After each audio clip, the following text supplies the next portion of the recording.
오늘 우리에게 주시는 하나님 말씀을 보도록 하겠습니다. 오늘 하나님 말씀은 신약성경 사도행전 4장 말씀입니다. 신약성경 사도행전 4장 말씀 보겠습니다.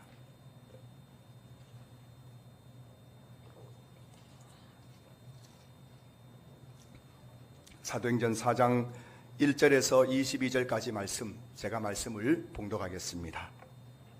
신약성경 192쪽입니다. 사도행전 4장 1절에서 22절까지 말씀입니다.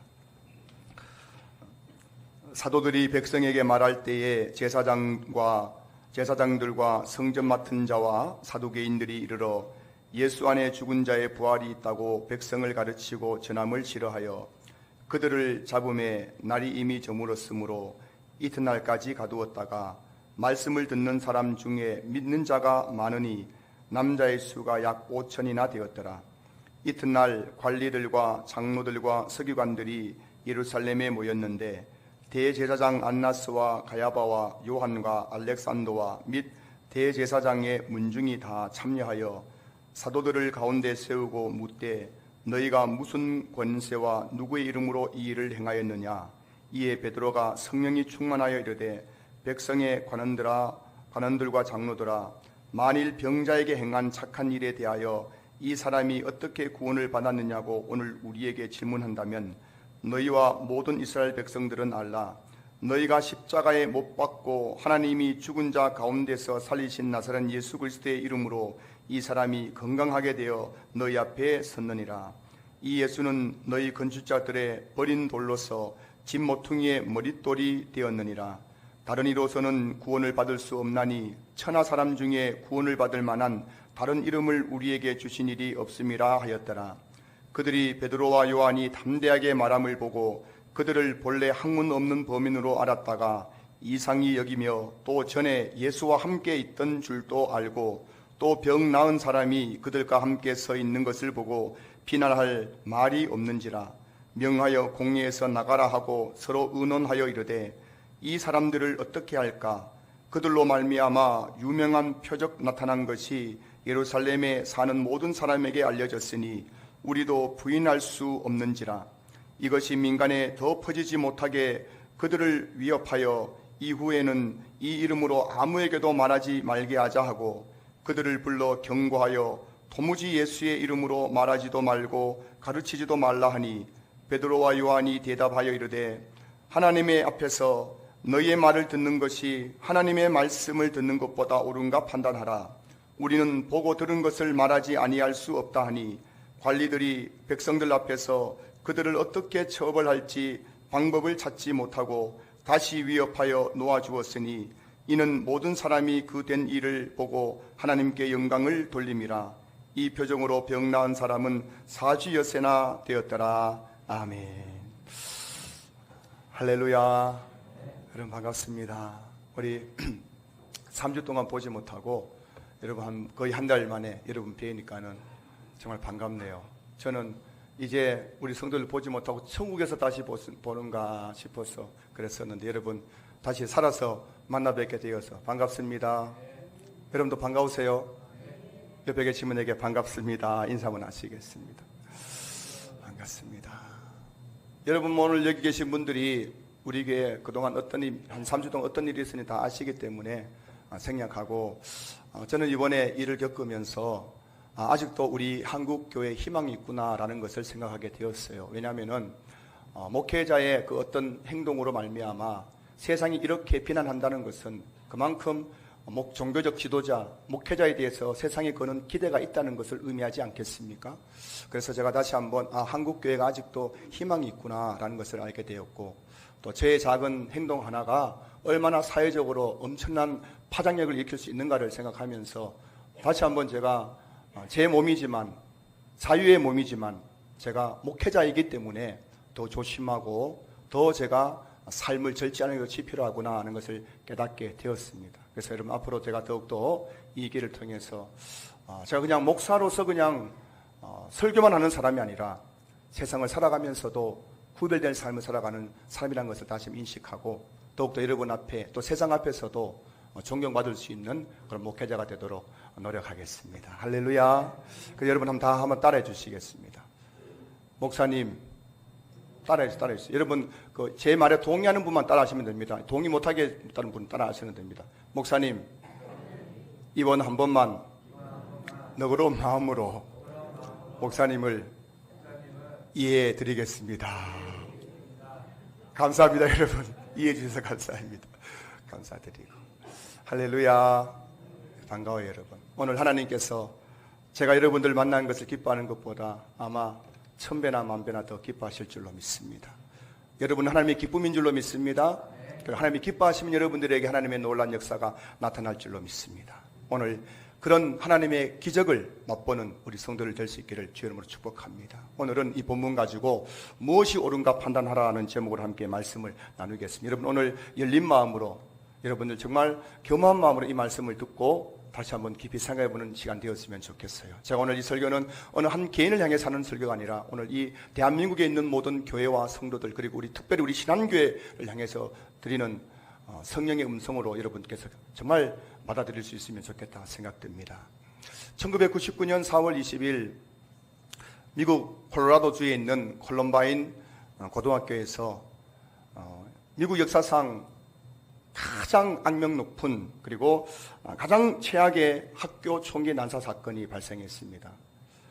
자동소총과 또 사제폭탄으로 중무장한 그 학교 남학생 2명이 그 학교에 와서 무차별적으로 총기를 난사해가지고 13명의 사람이 죽고 한 30명 되는 사람들이 중상을 입는 그런 끔찍한 총기 사건이 발생했죠. 그때 이 두 총기범이 도서관을 덮쳤다고 합니다. 도서관을 탁 문 열고 들어갔을 때 거기 많은 학생들이 공부를 하다가 이 중무장한 이 총기범을 보고 책상 밑으로 다 엎드렸대요. 책상 밑에 다 엎드려서 벌벌 떨고 있을 때 이 총기범들이 뚜벅뚜벅 걸어와서 한 명 한 명 머리에 총을 대고 이렇게 물었다고 합니다. Do you believe in God? 번역하면은 너 하나님을 믿느냐? 라는 질문이었죠. 이 질문에 아이들이 이제 17살, 18살 되는 그 아이들이 어떻게 대답했겠습니까? 지금 총이 나를 겨누고 있는 거예요. 그 상황 속에서 아이들이 하나같이 No 라고 대답했다고 합니다. 그러다가 이 총기범이 캐시 버넬이라는 여학생 앞에 다가와서 그 캐시 버넬 머리에 총을 겨누고 또 물었다고 합니다. 이미 캐시 버넬 앞에 있던 아이들이 노라고 했기 때문에 살아난 것을 알고 있잖아요. 그런데 그 총기범이 캐시 버넬을 바라보면서 총을 겨누고 너는 하나님을 믿느냐라고 물었을 때 이 캐시 버넬이 그 총기범들을 바라보면서 예스라고 대답했다고 합니다. 그 순간 총소리가 나고 캐시 버넬은 그 자리에서 죽게 되었죠. 그리고 나서 이제 이 이야기가 그 도서관에 있었던 아이들 입에서 퍼져나가면서 캐시 이 버넬의 이야기가 책으로 나오는데 그 책 제목이 바로 She Said Yes라는 책이죠. She Said Yes. 그녀는 Yes라고 말했다는 거예요. Yes라고 대답했다는 겁니다. 노라고 말할 수 있지 않나요? 다른 아이들이 다 노라고 했기 때문에 살아나는 그 순간에 너 하나님 믿니? 믿느냐라고 할 때 노라고 했으면 살아날 수 있음에도 불구하고 이 캐시 버넬은 낭낭 18세 그 어린 소녀가 Yes라고 대답하고 그 자리에서 죽었다는 거예요. 여러분이라면 이런 상황에서 어떻게 하시겠습니까? 오늘 만약입니다. 만약 이 예배 시간에 누군가 중무장을 하고 여러분에게 이곳에 들이닥쳐서 여러분 머리에 총을 겨누고 하나님을 믿느냐라고 물을 때 여러분들 어떻게 대답하시겠습니까? 하나님 믿고 죽을래? 하나님 부인하고 살래? 라고 하면 어떻게 대답하시겠습니까? 예스라고 대답하시겠다는 분 마음속으로 한번 손을 높이 들어주세요. 노라고 대답하시겠습니까? 근데 여러분 중요한 것은 사실은 지금 실제적으로 저와 여러분의 그 머리에 누군가 보이지 않는 총구를 겨누고 있다는 사실을 알고 계십니까? 지금 저와 여러분들 머리에는 눈에 보이지 않는 코로나 바이러스라는 총구가 우리를 겨누고 있는 거예요. 이 총구를 겨누고 정부에서는 종교 집단에 가지 말라라고 주일 예배드리지 말라라고 계속해서 경고하고 있고 국민들은 SNS를 통해서 계속해서 우리 한국 기독교인들 향하여서 제발 좀 정부 말 좀 들으라고 교회와 성도들을 비난하고 있습니다. 그들은 보이지 않는 총구를 우리 머리에 들이대고 오늘 우리에게 질문하고 있는 거예요. 제발 좀 교회 문 닫으면 안 되겠느냐고, 제발 좀 주일날 모이지 않으면 안 되겠느냐고, 다른 사람들도 생각 좀 해달라고 그렇게 우리에게 질문하고 있어요. 자, 여러분, 이런 질문 앞에서 우리는 어떻게 해야 합니까? 예스라고 대답해야 됩니까? 노라고 대답해야 됩니까? 저는 오늘 이 본문을 통해서 코로나 바이러스라는 그 보이지 않는 총구의 위협 앞에서 우리가 어떤 신앙의 자세를 가지고 이 시간들을, 이 위기를 극복해 나가야 될 것인가에 대해서 함께 말씀을 살펴보려고 하는 거예요. 여러분, 오늘 본문을 보면 베드로와 요한이 나옵니다. 이 베드로와 요한이 성전에 있는 그 솔로몬 행각에서 이 복음을 전하다가 붙잡혀서 신문을 당하게 됩니다. 그런데 여러분, 오늘 본문에 보시면 베드로와 요한을 신문하는 사람들이 누구입니까? 베드로와 요한이 지금 신문당하는 거예요. 복음 전하다가, 예배 드리다가 붙잡혀서 신문당하고 있는 겁니다. 그런데 이 신문하는 사람들이 누구냐? 오늘 5절 6절 말씀 보시면은 이튿날 관리들과 장로들과 서기관들이 예루살렘에 모였는데 6절 대제사장 안나스와 가야바와 요한과 알렉산더와 및 대제사장의 문중이 다 참여하여 라고 되어 있어요. 지금 여러분, 이 베드로와 요한을 신문하는 사람들은 관리들, 장로들, 서기관들, 대제사장들과 대제사장의 문중이에요. 이 사람들이 누구냐면은 당시 이스라엘의 최고의 권력 기관이었던 사내들인 공의회의 회원들이라는 겁니다.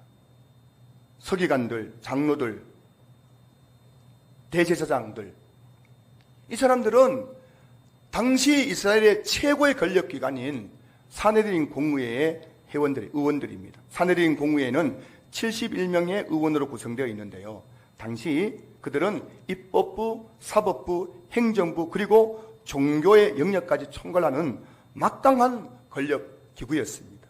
우리나라는 입법부, 사법부, 행정부 3권이 분립되어 있지만은 당시 이스라엘은 사내들인 공의회가 입법권, 사법권, 행정권, 종교적인 모든 권한을 다 가지고 있었기 때문에 사내들인의 그 공의의 말 한마디는 곧 법이었어요. 최고의 공권력이었습니다. 절대적인 권한을 가지고 있는 것이 이 사내들인 공의회입니다. 그런데 지금 여러분, 베드로와 요한은 당대 최고의 권력기관인 사내들인 공의회 앞에서, 우리나라로 치면은 뭐 국회 앞에서, 대통령 앞에서, 아니면 법원 앞에서, 법정에서 지금 여기 신문당하고 있는 겁니다. 그런데 여러분, 사내들인 공의회가 이 베드로와 요한을 신문하면서 아무리 신문을 해봤지만은 베드로와 요한에게는 비난할 말이 없는 거예요. 비난할 것이 없는 거예요. 잡기는 잡았는데, 이놈들하고 잡았는데 막상 잡아놓고 아무리 신문해봤지만은 비난할 말이 없는 거예요. 잘못한 게 있어야 벌을 줄 텐데 아무리 찾고 뒤져도 베드로와 요한은 잘못한 게 없는 거예요. 오늘 본문 4장 14절 말씀 보십시오. 또 병 나은 사람이 그들과 함께 서 있는 것을 보고 비난할 말이 없는지라. 이런 베드로와 요한은 지금 그 당시 최고의 입법, 사법, 행정을 가지고 있는 사내들인 공의원들이 다 모여서 달려들어가지고 신문해봐도, 뒤져봐도, 찾아봐도 비난할 것이 아무것도 없더라는 거예요. 코로나 바이러스가 시작되고 대구에서 신천지발 집단 감염이 발생하면서 정부에서 교회에 대한 엄청난 그런 압박과 행정명령을 내렸었지요.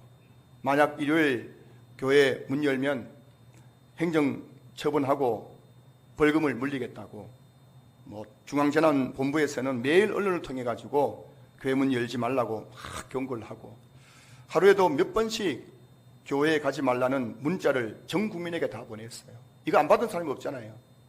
교회 가면 그냥 코로나 바이러스 감염된다고. 하루도 몇 통씩 오는 거예요. 몇 통. 주말 되면 더 많이 오는 거예요. 온 국민이 교회가 코로나 바이러스 집단 감염의 온상인 것처럼 계속 교회를 공격했습니다. 그런데 여러분, 시간이 지나면서 가만히 보니까요, 교회만큼 정부의 그 방역 지침을 잘 준수하는 곳이 없더라는 거예요.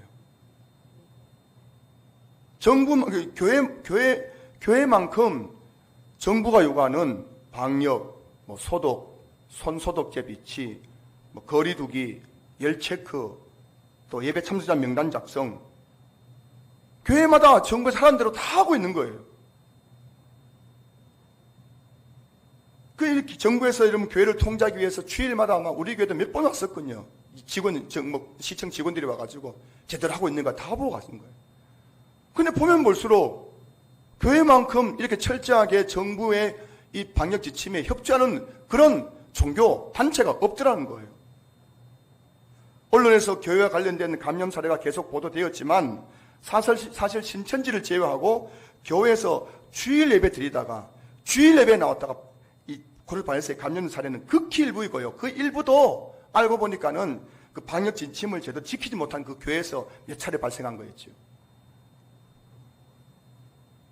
이러면 점점 이게 정부에서도 알게 되고, 저도 보건소와 또 시청에 있는 직원하고 몇 번 통화를 했지만 그분들조차도 왜 이렇게 정부에서 교회만 유독 이렇게 하는지 모르겠다고 그분들 입으로 말하고 했었거든요. 그 지금 어떻게 되었습니까? 정부가 그렇게 교회를 막 어떻게 압박을 하고 막 위협을 했지만은 보면 갈수록 아무리 찾아봐도 교회가 잘못한 게 없으니까는 지금 어떻게 합니까? 지금 정부에서 교회 문 닫으라고, 주일 예배 드리지 말라고, 교회 가지 말라고 이런 말을 할 수가 없는 거예요. 오늘도 제게 문자가 왔는데 교회 갈 때, 종교시설 갈 때 마스크 쓰라고 이런 문자가 왔더라고요. 비난할 말이 없기 때문인 겁니다. 지금 여러분 사내들인 공예가 베드로와 요한을 탈탈 틀어가 신문했지만은 아무런 비난할 말이 없는 거예요. 어떻게 합니까? 이제 풀어줘야 되죠. 붙잡긴 붙잡았는데 풀어줘야 되죠. 그렇게 행정명령 발동했는데 교회가 잘못한 게 없으니까는 행정명 발동을 멈춰야 되죠. 중단해야 되죠. 근데 여러분 풀어주기 전에 이 베드로와 요한에게 한 가지 경고를 합니다. 사내들인 공예. 여러분 생각해 보세요. 시슬 벌은 그 대법원 대제사장, 사내들인 공예 의장 대제사장과 그 당시 최고 권력자들이 모여가지고 그 베드로와 요한에게 지금 경고가 있는 거예요. 뭐라고 경고하고 있습니까? 18절 말씀 보시면은 그들을 불러 경고하여 도무지 예수의 이름으로 말하지도 말고 가르치지도 말라 하니, 이 사내들인 공예가 지금 베드로와 요한에게 경고한 게 뭐냐면은 앞으로는 다시는 예수의 이름으로 말하지도 말고 가르치지도 말라, 이 경고한 거예요. 한 번만 더 그러면 가만두지 않겠다, 경고한 겁니다. 자, 여러분, 근데 지금 여러분 이 경고의 말을 하는 사람이 누구입니까? 당대 최고의 권력기관이요 공권력인 사내들인 공예의 명령입니다. 지금 사내들인 공예는 여러분 그 당시에 법에 준해서 합법적인 국가 권력의 이름으로 베드로와 요한에게 명령하고 있는 거예요. 경고하고 있는 겁니다. 다시는 예수의 이름으로 말하지도 말고 가르치지도 말라. 지금 이 사내들인 공예가 잘못하는 게 아닙니다. 그들은 자신의 법에 충실하게 지금 베드로와 요한에게 말하고 있는 거예요. 합법적인 국가 권력의 이름으로 국민에게 지금 행정명령을 발동하고 있는 것 아닙니까? 이것은 마치 오늘 우리로 치면은 코로나 바이러스로 인해 정부에서 교회 문 닫으라고, 주일 예배 드리지 말라고 행정명령을 발동하는 것 같지 않습니까? 그런데 여러분, 사내들인 공예의 명령 앞에서 베드로 요한은 어떻게 반응합니까? 다시는 예수의 이름으로 말하지도 말고 가르치지도 말라라고 국가의 명령 아닙니까? 공권력의 명령 아닙니까? 정부의 명령 아닙니까? 이 명령 앞에서 베드로와 요한이 어떻게 반응합니까? 19절 20절 말씀 보십시오. 베드로와 요한이 대답하여 이르되 하나님 앞에서 너희의 말을 듣는 것이 하나님의 말씀을 듣는 것보다 옳은가 판단하라. 그리고 20절 우리는 보고 들은 것을 말하지 아니할 수 없다 하니. 여러분 지금 베드로와 요한의 고백을 한번 들어보세요. 하나님 앞에서, 하나님 앞에서. 그들이 제일 먼저 고백한 것은 하나님 앞에서예요, 여러분. 사랑하는 성도 여러분, 저와 여러분들은 하나님 앞에서 살아가는 사람들인 줄로 믿습니다. 우리 앞에는 국가도 있고요, 법도 있고, 직장도 있고, 학교도 있고, 수많은 단체에 소속되어 살아가고 있지만 우리는 어디에 소속되어 있든지 우리는 코람되어 하나님 앞에서 살아가는 사람들인 거예요. 이것이 우리의 정체성인 줄로 믿습니다. 하나님 앞에서 너희의 말을 듣는 것이 하나님의 말씀을 듣는 것보다 옳은가 판단하라.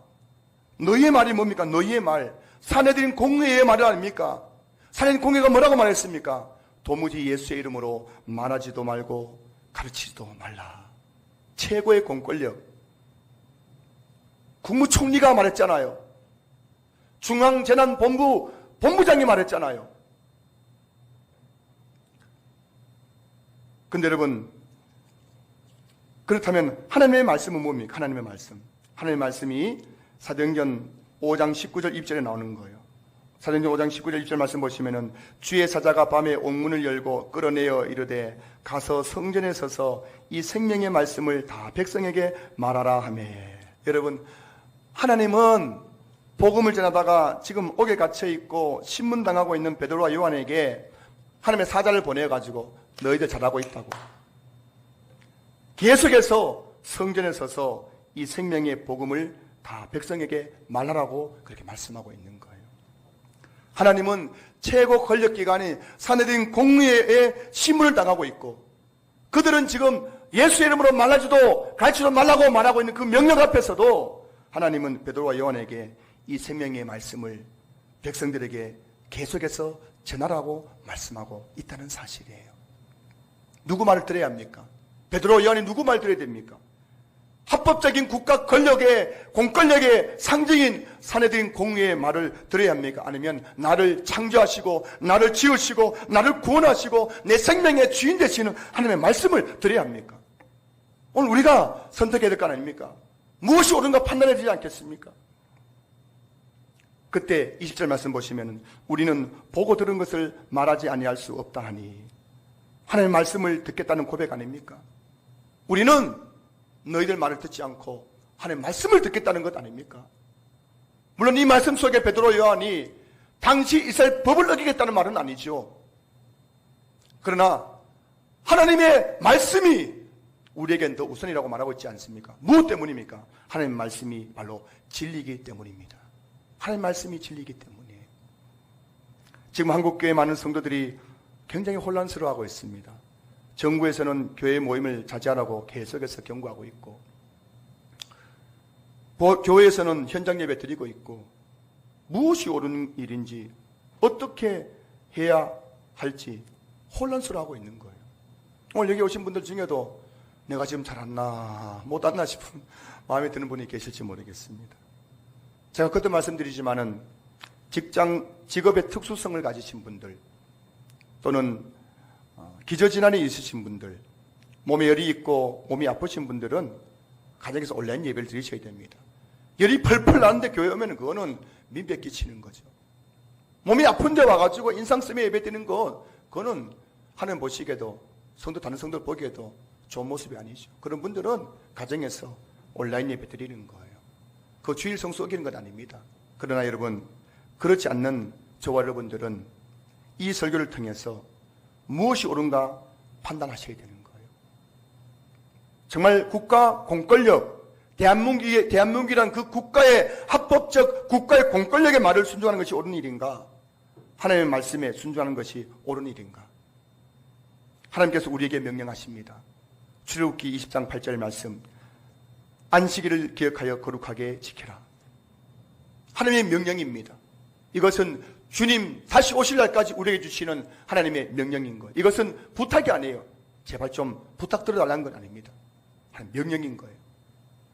이 안식을 지키라는 이 말씀의 이 명령의 핵심은 예배입니다. 안식일의 핵심은 예배예요. 안식일은 하나님을 예배하는 날입니다. 안식일은 신학교에 와서는 주일 하나님을 예배하는 날로 바뀌게 되었죠. 그리고 주일의 핵심은 그래서 주일의 핵심은 뭐냐면 하나님을 예배하는 겁니다. 자, 그런데 여러분, 교회가 무엇입니까? 교회는 그리스도의 몸인 거예요. 그래서 여러분, 이 교회라는 것은 주일 그리스도의 몸인 교회가 연합하여서 하나님을 예배하는 것이 바로 교회인 것이죠. 다시 말하면 교회란 무엇이냐? 교회란 주일 그리스도의 몸인 성도들이 모여서 함께 하나님을 예배하는 것이 바로 교회의 본질이라는 것입니다. 교회의 생명이라는 것입니다. 신앙생활의 중심에는 예배가 있습니다. 예배는 여러 가지 종류가 있죠. 주일 예배도 있고, 또 수요 예배, 금요 기도회, 새벽 기도회, 우리 교회는 저녁 기도회도 있고, 시내에 가면 시내에도 예배 드리고 가정에서도 예배 드릴 수 있습니다. 많은 예배가 있지만은 이 모든 예배의 그 가장 상층에 있는 것, 중심에 있는 것은 바로 주일 예배인 거예요. 여러분, 교회가 무엇입니까? 교회는 주일에 성도들이 모여서 예배 드리는 곳이에요. 그래서 주일 예배는 교회의 정체성입니다. 주일 예배가 무너지면 교회가 무너지는 거예요. 주일 예배가 무너지면 성도들의 신앙이 무너지는 거예요. 다른 것은 다 양보해도, 다른 것은 주일에 주중에 있는 소그룹 모임, 성경 공부 모임, 전도 모임은 다 양보하더라도 교회가 주일 예배만큼은 하늘이 두 쪽 난이 있더라도 목숨 걸고 지켜야 하는 것입니다. 이게 바로 교회의 생명이기 때문에. 여러분, 교회 이번에 제가 자가격리를 하면서 우리 교회가 3주간 주일 예배를 드리지 못했습니다. 저는 지난 3주간 동안 하나님 앞에 철저하게 회개를 했어요. 제가 회개한 이유는 한 가지입니다. 여러 가지 있지만 한 가지. 저 때문에 우리 교회가 주일 예배를 드리지 못했기 때문이에요. 저 때문에 성도님들이 그리스도에 머물러 드리는 이 주일 예배를 드리지 못했기 때문에 제가 하나님 앞에 회개했죠. 하나님, 저 때문에 신한교회가 주일 예배를 드리지 못한 큰 죄를 지었습니다. 상한 심령과 통회하는 마음으로 3주간 저는 회개했어요. 주일을 지키지 않는 것은 하나님 말씀에 불순종하는 죄이기 때문입니다. 주일 예배는 우리 신앙의 저수지예요. 하나님은 여러분 안식일에 복과 은혜와 안식을 우리에게 주시겠다고 창조 때부터 말씀하셨거든요. 근데 여러분, 안식일에 내가 너희들에게 복과 은혜와 안식을 주겠다고 주셨는데 이 안식일에 이 주시는 이 복과 은혜와 이 안식은 예배를 통해서 우리에게 공급이 되는 것이거든요. 그래서 여러분, 주일 예배는 우리 신앙의 저수지예요. 여러분, 저수지가 많으면 물고기 다 선택해야 되는 거예요. 하나님과 부모 공경이 충돌할 때에는 누굴 선택해야 됩니까? 하나님을 선택해야 되는 거예요. 불신 부모님이 교회 가지 말라고 했는데 가서 내 부모님 순종하겠습니다. 이것은 하나님을 사랑하는 것이 아니잖아요. 하나님 사랑과 자식 사랑이 충돌할 때에는 하나님을 선택해야 되는 거예요. 하나님 버리고 자식 사랑해가지고 어떻게 잘 될 수가 있겠어요, 여러분? 하나님 사랑과 돈, 직장이 충돌할 때는 과감하게 직장을 포기하고 하나님을 선택해야 돼요. 그래야 하나님께 복을 받죠. 그래야 하나님께 은혜를 받죠. 하나님 사랑과 공권력이 충돌할 때에는 저와 여러분들이 하나님을 선택해야 됩니다. 내 목에 칼이 들어왔지 할지라도, 비록 캐시버넬처럼 예수라고 한 마디 때문에 목숨을 잃어버렸잖아요. 하나님과 공권력이 충돌할 때에 내 작은 직장, 내 작은 건강에 손해본다고 하나님 버릴 수 있겠습니까?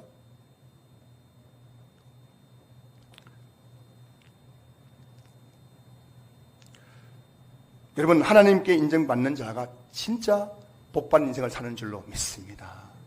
전 여기 계신 우리 성도님들이 하나님께 복받는 인생 되시기를 주님으로 축복합니다. 하나님께 인정받는 성도들 되시기를 주님으로 축복합니다. 우린 여러분, 어떤 일이 있더라도 세상과 하나님이 충돌할 때에는 하나님을 선택하셔야 되는 거예요. 하나님의 법과 세상 법이 충돌할 때에는 과감하게 손해를 감수하면서도 하나님의 법을 따라야 되는 거예요. 하나님의 사랑을 가장 잘 보여주는 외적 표현이 안식일을 지키는 거예요. 그래서 주일 성수하는 것은 굉장히 중요한 것이죠. 여러분, 자식이 있는데 주말마다 바쁘다고 핑계대면서 1년 12달 한 번도 부모 찾아오지 않는다면 그 자식 부모 사랑하는 자식이에요? 부모 사랑하지 않는 자식입니까? 1년 12달 주말만 되면은 바쁘다고 부모님 죄송하다고 못 찾아뵙겠다고 한다면 그 자녀는 부모를 사랑하는 자녀가 아닙니다. 마리사 사랑한다 할지 몰라도 진짜 마음에는 부모가 없는 거예요. 주일 성수하지 않는 성도는 감히 말씀드리지만은 그 마음에 하나님의 사랑이 없는 거예요. 하나님을 사랑하면은 첫 번째 나타나는 게, 제일 첫 번째 나타나는 게 바로 주일 성수인 거예요. 그 말은 자칫만 오늘 온라인 예배 드린 성도들에게 말씀드립니다. 여러분 지금 주일 성수하고 있는 거예요. 현장에 나오던 가정에서 지금 온라인 예배 드리던 상황 때문에 주일 성수하고 있는 거예요.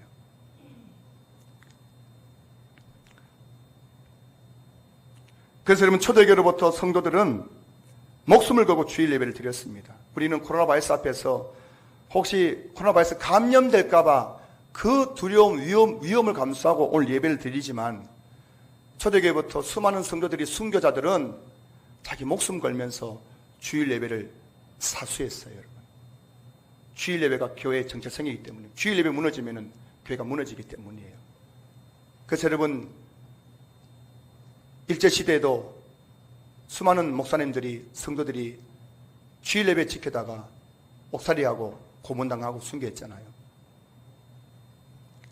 6.25 전쟁 때에 지금 공산군에게 다 밀려가지고 이제 낙동강 정수 무너지면 이제 대한민국 다 공산화 되는데 그때 부산에 있던 한국교회 성도들이 지금 저기서 북한군이 중공군이 쳐들어오고 있잖아요. 포탄이라고 있잖아요. 그런데도 부산에는 초량교회 다 모여가지고 주일날 생명 들고 하나님 이 대한민국 살려달라고 총소리 포탄소리 들으면서 그들이 하나님 앞에 합심해서 기도할 때 그 기도하는 중에 인천 상륙작전이 성공해가지고 대한민국이 다시금 자유민주국가로 회복된 것 아닙니까? 오늘 성도들이 이와 같을 때 이 주일날 모여가지고 이 대한민국 살려달라고 기도할 때 하나님께서 인천 상륙작전보다 더 크고 놀라운 하나님의 놀라운 일을 통해 가지고 이 대한민국을 다시금 살려주실 줄로 믿습니다. 여러분 하나님 말씀에 순종하면 손해볼 것 같지만 절대 손해보지 않습니다. 여러분 제가 감히 여러분들이 하나님 말씀대로 살아가지고 손해볼 것 같지만은 어떤 분들은 하나님 목사님 내가 하나님 말씀대로 살아가 손해봤습니다 하지만은 하나님 말씀대로 살아가 손해볼 사람은 아무도 없는 거야. 이건 성경의 진리인 겁니다. 사도행전 5장 19절 말씀 보십시오. 주의 사자가 밤에 옥문을 열고 끌어내어 이르되 여러분 베드로와 요한이 복음 전하다가 옥에 갇혔습니다. 옥에 갇혀 있는데 하나님께서 주의 사자를 보내가지고 옥문을 열고 그들을 밖으로 끌어내어 주셨다는 거예요. 사도행전 12장 7절 말씀 보세요. 호련히 주의 사자가 나타나매 옥중에 광채가 빛나며 또 베드로의 옆구리를 쳐 깨워 이르되 급히 일어나라 하니 쇠사슬이 그 손에서 벗어지더라. 여러분 베드로가 복음 전하다가 잡혔잖아요. 잡혀서 지금 내일이면은 베드로가 이제 사형당하는 거예요. 야고보도 순교했고 내일 베드로 순교할 날입니다. 그런데 그 밤에 주의 사자가 나타나서 옆구리를 깨워가지고 손에 있는 쇠사슬을 다 벗겨버리고 옥문을 열고 베드로를 구출해 주셨습니다. 하나님의 말씀을 들으면 손해볼 것 같지만 하나님께서는 반드시 하나님의 말씀을 순종하고 하나님을 위해서 의를 위해서 핍박당하는 자들을 위해서 역사하시고 도와주시고 기적을 베풀어 주신 줄로 믿습니다. 하나님의 말씀에 순종하면 하나님께 반드시 도와주시는 거예요. 반드시 지켜주십니다. 반드시 기적을 베풀어 주시는 거예요. 반드시 복을 주시는 거예요. 찬송도 여러분, 지금 우리 주변에는 코로나 바이러스만 있는 게 아니에요. 지금 우리 주변에는 코로나 바이러스만 있는 게 아닙니다. 지금 내 사방으로 코로나 바이러스만 있는 게 아니에요. 지금도 나의 등 뒤에서 나를 도우시는 하나님이 우리와 함께 계시는 줄로 믿습니다. 우리 함께 찬양할까요? 나의 등 뒤에서 우리 1절 한번 찬양하겠습니다.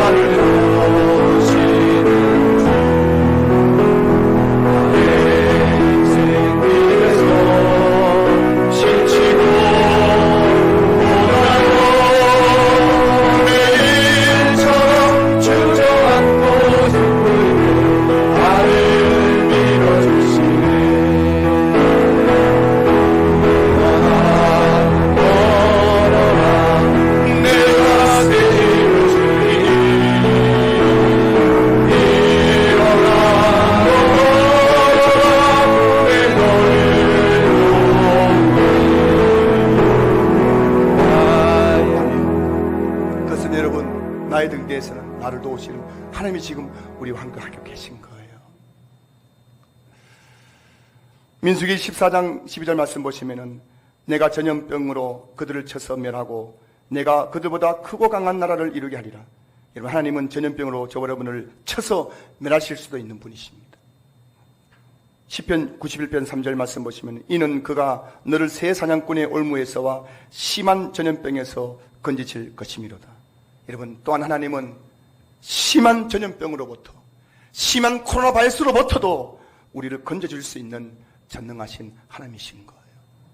사방이 지금 코로나 바이러스 때문에 모든 것이 지금 다 마비되어 버렸지만, 그러고도 코로나 바이러스가 더 크신 하나님이 나의 등 뒤에서, 나의 옆에서, 나의 앞에서 나와 함께 하시는 줄로 믿을 수 있기를 주님으로 축복합니다. 지금 코로나 바이러스가 하나님 밖에서 일어나고 있는 일입니까, 여러분? 코로나 바이러스가 지금 하나님 밖에서, 하나님의 그 영역 밖에서 일어나고 있는 일입니까? 아니에요, 여러분. 코로나 바이러스는 하나님 영역 안에서 일어나고 있는 일이에요. 온 세상이 코로나 바이러스 때문에 난리가 났지만 우리가 잊지 말아야 할 것은 수십만, 수백만 명의 사람들이 코로나 바이러스에 감염되어서 죽기도 하고 병원에 입원해 있기도 하지만 지금 이 모든 코로나 바이러스는 하나님 안에서 일어나고 있는 우주의 작은 일에 불과한 것입니다. 지금도 하나님께서는 코로나 바이러스를 다스리고 계시고, 그리고 하나님은 지금 저와 여러분의 삶을 다스리고 계신 줄로 믿습니다. 말씀을 마무리하겠습니다. 열왕기상 19장을 보면 엘리야 시대 이야기가 나오잖아요. 엘리야 시대에 아합 왕과 그 왕비 이세벨이 하나님을 버리고 바알을 숭배했지 않습니까? 그래서 그들은 하나님의 제단을 다 헐어버리고 하나님의 선지자를 다 죽여버리고 백성들에게 하나님을 믿을 것이냐 바알을 섬길 것이냐 선택하라 말했잖아요. 그래서 모든 사람들이 하나님을 버리고 바알을 선택해서 이스라엘 땅에 하나님을 믿는 사람이 아무도 없는 것처럼 보였습니다. 여러분, 인간적으로 보면은 이해가 되죠. 아니, 지금 아합 왕이 목에 칼을 대고 하나님을 섬길 것이냐 바알을 섬길 것이냐 결정을 할 때 여러분 어떻게 하겠습니까? 인간적으로야 하나님 안 믿고 내 바알을 섬기겠으나 바알에게 무릎 꿇을 수 있는 일 아닙니까? 인간적으로. 그런데 여러분,